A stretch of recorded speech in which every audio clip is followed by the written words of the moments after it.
నమస్తే, welcome to our channel. ఆంధ్రప్రదేశ్లో గత ప్రభుత్వ హయాంలో జరిగినటువంటి మద్యపాన కుంభకోణం గురించి టీడీపీ పార్లమెంటరీ నేత లావు శ్రీకృష్ణదేవరాయలు గారు పార్లమెంట్లో ప్రస్తావించిన సంగతి తెలిసిందే. అనంతరం ఆయన అమిత్ షాను కలిసి కూడా దీనిపైన చర్చించినట్లుగా తెలుస్తుంది. మరి మొత్తానికి ఈ కుంభకోణంలో ఏం జరగబోతుంది, నెక్స్ట్ చర్యలు ఏ విధంగా ఉండనున్నాయి, కేంద్రం ఇన్వాల్వ్ అవుతుందా, ఇవన్నీ కూడా తెలుసుకునే ప్రయత్నం చేద్దాం. దీన్ని పూర్తిగా విశ్లేషించడానికి మనతో పాటుగా ఉన్నారు పొలిటికల్ అనలిస్ట్ అశోక్ గారు.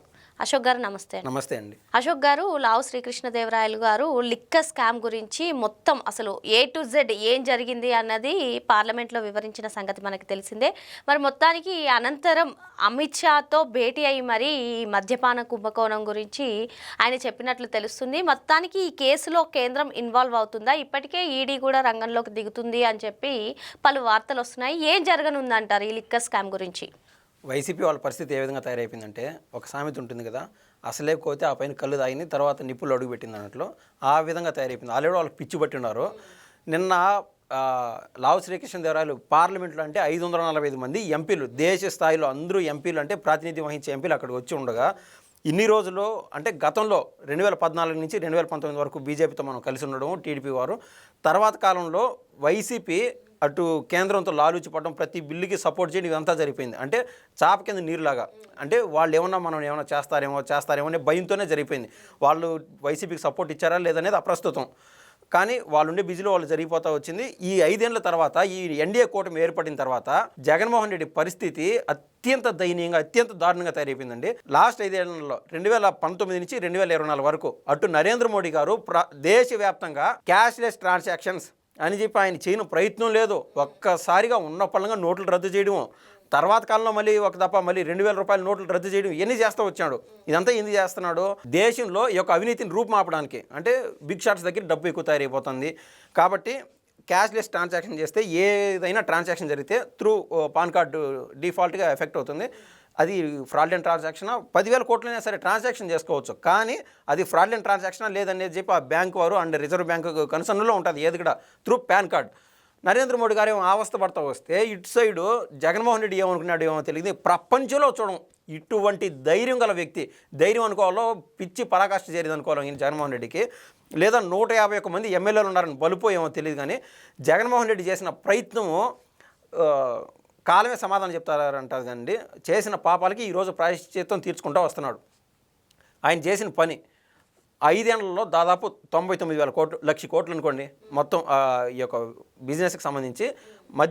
ప్రభుత్వం మద్యం అమ్మడం అనేది మనం ఏడాదిలో దేశంలో ఫస్ట్ టైం మన ఆంధ్రాకి తీసుకొచ్చిన ఘనత జగన్మోహన్ రెడ్డిదే. తర్వాత అంటే ఆన్ యావరేజ్ సంవత్సరానికి 25,000 కోట్లు, 28,000 కోట్లు ఈ విధంగా బిజినెస్ జరుగుతూ పోయింది. 5 ఏళ్లలో 1,00,000 కోట్లు బిజినెస్ అయితే దాంట్లో 18,000 కోట్ల రూపాయలు అంటే లెక్కాచారం పత్రాలపైన ఎక్కడా లేదు. అంటే 18,000 కోట్లు ఎట్లా పోయింది అనేది మనకు తెలియదు. కానీ లావు శ్రీకృష్ణదేవరాయలు ఏం చెప్తున్నాడు, టీడీపీ పార్లమెంట్ నేత అందరికీ అర్థమయ్యే విధంగా అక్కడున్న ఎంపీలకి 4,000 కోట్ల వరకు ఈయన దగ్గర క్లారిటీ ఉంది. ఆ డాక్యుమెంటేషన్ ఫామ్ ఉందో ఏముందో మనకు తెలియదు. కానీ డైరెక్ట్గా అంటే ఆ మీటింగ్ అయిపోయిన తర్వాత, ఆ పార్లమెంటరీ సెషన్ అయిపోయిన తర్వాత డైరెక్ట్గా పోయి అమిత్ షాతో కూర్చోవడం అనేది పంటి కింద రాయిలాగా తయారైపోయింది వైసీపీ పరిస్థితి. అంటే అప్పటికే వాళ్ళు షేమ్ అయిపోయింది. గతంలో చూసాం పార్లమెంట్ అంటే మన ఆంధ్రాలో ఉన్నటువంటి అసెంబ్లీ విధంగానో లేకుంటే ఎంపీటీసీలు ఎమ్మెల్యేలు ఆ విధంగా గల్లీలో కొట్టాడుకున్నట్టు పార్లమెంట్లో గోరంట్ల మాధవ్ ఒక ఎంపీ గతంలో గల్లా జయదేవ్ పైకి దురుసుగా పోవడం జరిగింది. అదేవిధంగా రామ్మోహన్ నాయుడు పైకి దురుసుగా పోవడం జరిగింది. ఎవరు గతంలో ఉన్నటువంటి ఎంపీ గోరంట్ల మాధవ్. ఇవన్నీ చేసే సీన్లు కథలు అవన్నీ అయిపోయినాయి. సో వాళ్ళు ఏదైతే తప్పు చేశారో వాళ్ళ కళ్ళ ముందు అయితే పెట్టడం జరిగింది. అమిత్ షా గారి చేతలో ఉంది వైసీపీ వారి జుట్టు. అంటే ఇప్పుడు మొత్తానికి ఈ కేసులో కేంద్రం స్పందిస్తుందని అంటారా? 100% స్పందిస్తుంది.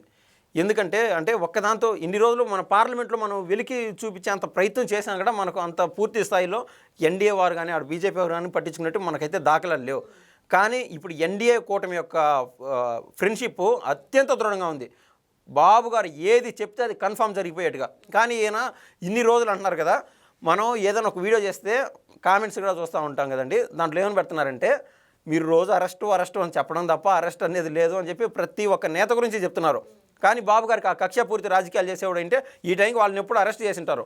ప్రతిదీ ఒకటి విజిలెన్స్ ఎన్ఫోర్స్మెంట్ వేయడము, విజిలెన్స్ దర్యాప్తులో అవినీతి జరిగింది అని కన్నా బయటకు వస్తే తర్వాత ఈడీకి అప్పచెప్పడమో లేకుంటే ఏసీబీకి అప్పచెప్పడమో అవసరమైతే సిబిఐకి అప్పచెప్పడం సో ఒక కన్స్ట్రక్టివ్ వేలో వీళ్ళ దగ్గర డాక్యుమెంటేషన్ ఫాము లేదా క్లారిటీగా రుజువులు ఉంటేనే ఈ యొక్క కూటమి ప్రభుత్వం కానీ ఈ యొక్క టీడీపీ గవర్నమెంట్ కానీ మూవ్ ఆన్ అవుతుంది. అది కాకుండా మనం కోర్టులో ఎన్ని పిల్లులు వేసినా కూడా కేసులు పెట్టినా కూడా అవన్నీ క్వాష్ అయిపోతాయి.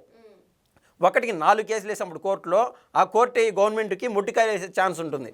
సో పక్కా అవినీతి జరిగింటేనే టీడీపీ వారు కన్స్ట్రక్టివ్ మోడ్లో ఈ యొక్క ఎవిడెన్సెస్ కలెక్ట్ చేసుకుంటా వెళ్ళి ఆ యొక్క ఏదైతే ఇండివిజువల్ సంస్థలు ఉన్నాయో అంటే కేంద్ర పరిధిలోటి ఈడీ కావచ్చు, ఎన్ఫోర్స్మెంట్ డైరెక్టరేట్ కావచ్చు, ఏసీబీ కావచ్చు, వాళ్ళ చేతల్లో వీళ్ళ జుట్టే కార్యక్రమం అంటూ జరుగుతూ ఉంది. మనం చూస్తే అర్థమవుతుంది. కొడాలి నానికి ఇప్పటికిప్పుడు ఏదో హార్ట్ అటాక్ వచ్చిందని మనం చెప్తున్నాం. ఆయన ఆల్రెడీ అంటే ఈ యొక్క విజిలెన్స్ దర్యాప్తు చేసి చూస్తే దాదాపు 200 కోట్ల అవినీతి అని మనం అనుకుంటా ఉన్నాము. కేవలం ఒక సమస్యకు సంబంధించి అంటే దాన్ని ఏమంటారు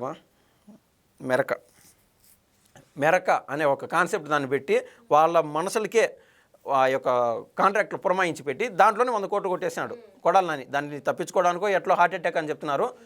అది ఏ విధంగానో మనం అయితే చూడాల్సింది. మరి మొత్తానికి మద్యపానం కుంభకోణం కేసులో కేంద్రం ఇన్వాల్వ్ అవుతుందని, సో ఇది చాలా ఫాస్ట్గా దర్యాప్తు జరిగే అవకాశాలు ఉన్నాయని, ఇందులో ఎవరైతే నిందితులుగా ఉన్నారో వాళ్ళు కూడా త్వరలోనే అరెస్ట్ అయ్యే ఛాన్సెస్ ఉన్నాయని చెప్పి అశోక్ గారు చెప్తున్నారు. థ్యాంక్ యూ అండి. థ్యాంక్స్.